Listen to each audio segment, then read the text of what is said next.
भारत के इतिहास में पहली बार दिल्ली में आर्टिफिशियल बारिश होने जा रही है। और आर्टिफिशियल बारिश का मतलब ये नहीं कि एरोप्लेन में पानी भर दिए और आसमान से छिड़काव कर दिए, उसे तो छिड़काव करना कहेंगे। इस आर्टिफिशियल बारिश का मतलब ये हुआ कि जब जब सरकार चाहेगी तब तब बादल बरसेंगे।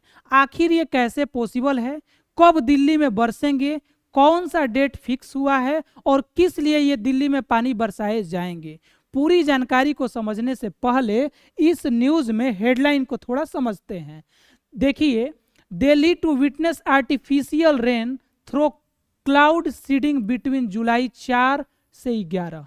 मतलब ये जो आर्टिफिशियल बारिश का ट्रायल था 4 जुलाई से 11 जुलाई के बीच होने वाला था, लेकिन दिल्ली के आसमान में बादल थे कम। अच्छा, बादल से हमें बारिश कराना है, बादलें नहीं रहेगा तो बारिश कैसे कराएंगे? तो इसलिए इसका डेट 30 जुलाई से लेकर के 10 अगस्त रखा गया है और अब ट्रायल 10 दिनों तक चलने वाला है दिल्ली में, और वहां पर जब जब सरकार चाहेगी तब तब बारिश होगा। तो आखिर में ये कैसे होगा इसको समझते हैं। और दिल्ली में आईआईटी कानपुर और दिल्ली का पर्यावरण विभाग मिल करके एक एयरक्राफ्ट सिजना 2006H को मॉडिफाई किया है और इसको ऐसे तैयार किया है जिसके चलते दिल्ली में आर्टिफिशियल रेन कराया जा सके, आर्टिफिशियल बारिश कराया जा सके। लेकिन ये मत समझिएगा कि इसमें पानी भरा जाएगा और आसमान से जा करके पानी को नीचे छोड़ दिया जाएगा, बिल्कुल ऐसा नहीं होगा।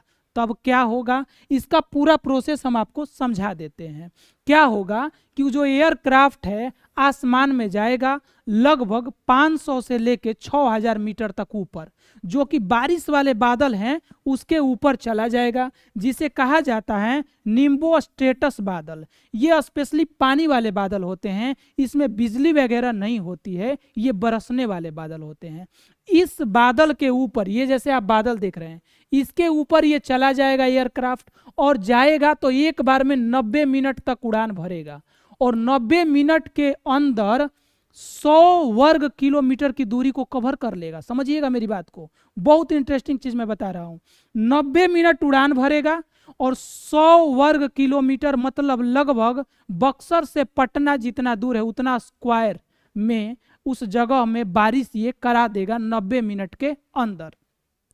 होगा क्या, इस जहाज के द्वारा, इस एयरक्राफ्ट के द्वारा सिल्वर आयोडाइज्ड नमक और चट्टानी नमक जो है इसे क्या करेगा, रासायनिक रूप में, रासायनिक कण के रूप में इससे बादल पर छिड़काव किया जाएगा।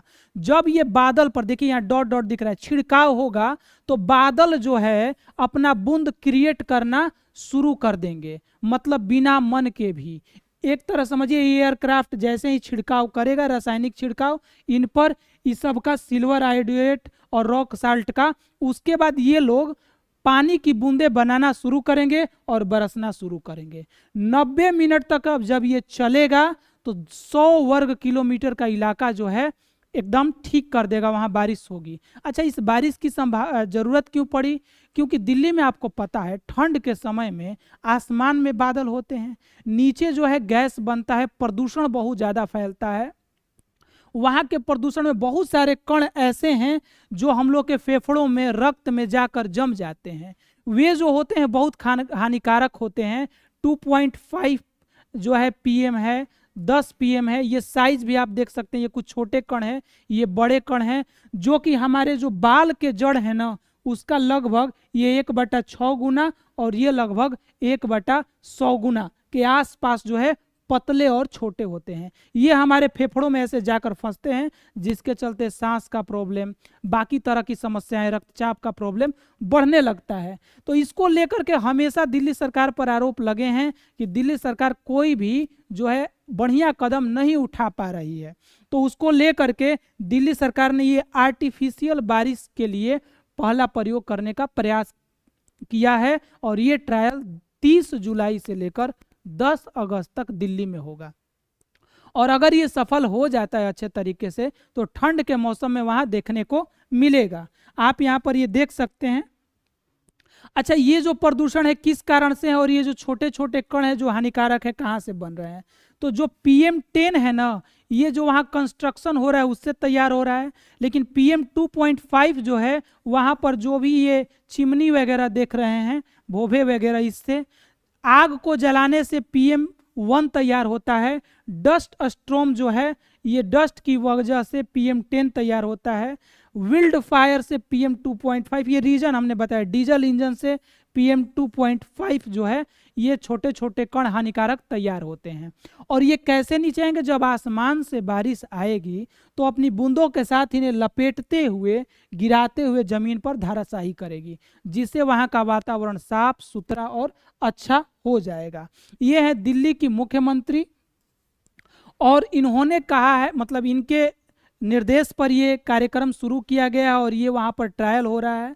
सबसे पहला जो ट्रायल ये होने वाला है रोहिणी, दिल्ली के बवाना, अलीपुर, बुराड़ी और पश्चिमी यूपी के कुछ क्षेत्रों जैसे लोनी और बागपत में। हमने कहा कि 90 मिनट का एक प्लान, इसका ये एक प्लेन चलेगा और उसमें 100 वर्ग किलोमीटर में बारिश होगी। और ये जुलाई का इसलिए महीना लिया गया, जुलाई का लास्ट और अगस्त का फर्स्ट, क्योंकि उस समय आसमान में बादल होंगे, मॉनसून दिल्ली पहुंच गया होगा, क्योंकि ठंड के समय में आसमान में बादल होते हैं। ठीक है। अच्छा, इसके लिए जो परमिशन लेना है ले लिया गया है IMD से भी ले लिया गया है, भारतीय मौसम विभाग से, और directorate general of civil aviation DGCA से भी इसके लिए परमिशन ले लिया गया कि भैया हमको एयरक्राफ्ट एक लेके जाना है और वहाँ पर हमको छिड़काव करना है, बारिश की संभावना होगी, तो ये परमिशन भी मिल गया है। अब आपके मन में प्रश्न उठेगा कि क्या ये पॉसिबल है? क्या इससे पहले कोई अन्य भी देश यूज किए हैं? तो अभी के समय में अमेरिका में आर्टिफिशियल बारिश होती है, चीन में भी सूखे वाले इलाकों में होता है, और साथ ही साथ 2008 में ही चीन ने आर्टिफिशियल बारिश कराया था ओलंपिक के दौरान। रूस भी इसका प्रयोग करता है सूखे क्षेत्रों में, या कोई परेड वगैरह कराना होता है बड़ा, और उससे क्या होता है ना कि बारिश, आप परेड की तैयारी कर रहे हो, उधर माहौल बन गया बारिश की, तो पहले भी बारिश बरसाया जा सकता है बाद में, ताकि बादल में जब बारिश नहीं रहेंगे तो बादल नहीं बरसेंगे। तो चीन, UAE, रूस और अमेरिका, ये सभी देश अभी आर्टिफिशियल बारिश का उपयोग करते हैं, और भारत में ये पहली बार होने जा रहा है। तो आप इस खबर को लेकर क्या सोचते हैं कमेंट बॉक्स में ज़रूर बताइएगा, और इस तरह के खबर को बिल्कुल आसान भाषा में आप बिना समय बर्बाद किए, अगर कम समय में अच्छे से समझना चाहते हैं तो आप इस चैनल को ज़रूर सब्सक्राइब कर लीजिएगा। इस पर जो ऑथेंटिक न्यूज़ होता है, रियल न्यूज़ होता है, और जो ज़रूरत होती है, बिना किसी तरह की फालतू बात किए हम लोग इस पर लाते हैं। धन्यवाद।